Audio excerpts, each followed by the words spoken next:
শুরু হলো উচ্চ মাধ্যমিকের চতুর্থ তথা চূড়ান্ত সেমিস্টার পরীক্ষা।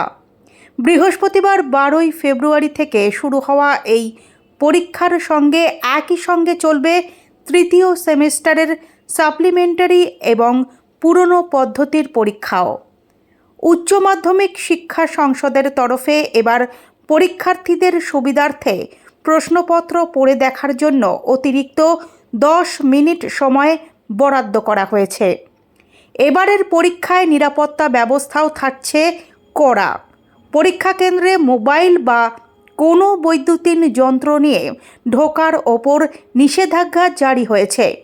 প্রতিটি স্কুলেই দেহ তল্লাশির ব্যবস্থা রাখা হয়েছে। এদিন সকালে রাজ্যের মুখ্যমন্ত্রী মমতা বন্দ্যোপাধ্যায় তার নিজস্ব এক্স হ্যান্ডেলে পরীক্ষার্থীদের শুভেচ্ছা জানান। পাশাপাশি বহু স্কুলে কলকাতা পুলিশের তরফ থেকে পরীক্ষার্থীদের গোলাপ ফুল দিয়ে শুভেচ্ছা জানানো হয়। প্রসঙ্গত, গত সেপ্টেম্বরে তৃতীয় সেমিস্টারের পরীক্ষা শেষ হয়েছিল। সেই পরীক্ষাতেই প্রথমবার দ্বাদশ শ্রেণীর পড়ুয়ারা ওএমআর শিটে পরীক্ষা দিয়েছিল। তবে সে সময় পরীক্ষার সময়সীমা নিয়ে বিস্তর অভিযোগ ওঠে।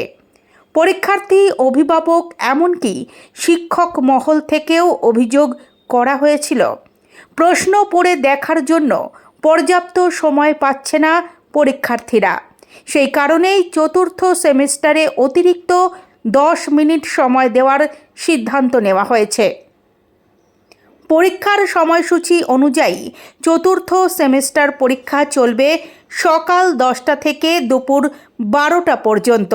তৃতীয় সেমিস্টারের সাপ্লিমেন্টারি পরীক্ষা হবে দুপুর 1টা থেকে 2:15 পর্যন্ত।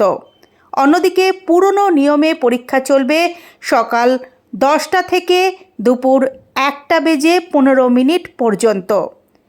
চূড়ান্ত এবং সাপ্লিমেন্টারি পরীক্ষার ক্ষেত্রে পরীক্ষা শুরুর 10 মিনিট আগে প্রশ্নপত্র ও ওএমআর শিট দেওয়া হবে। রাজ্যে মোট স্পর্শকাতর পরীক্ষা কেন্দ্র রয়েছে 104টি।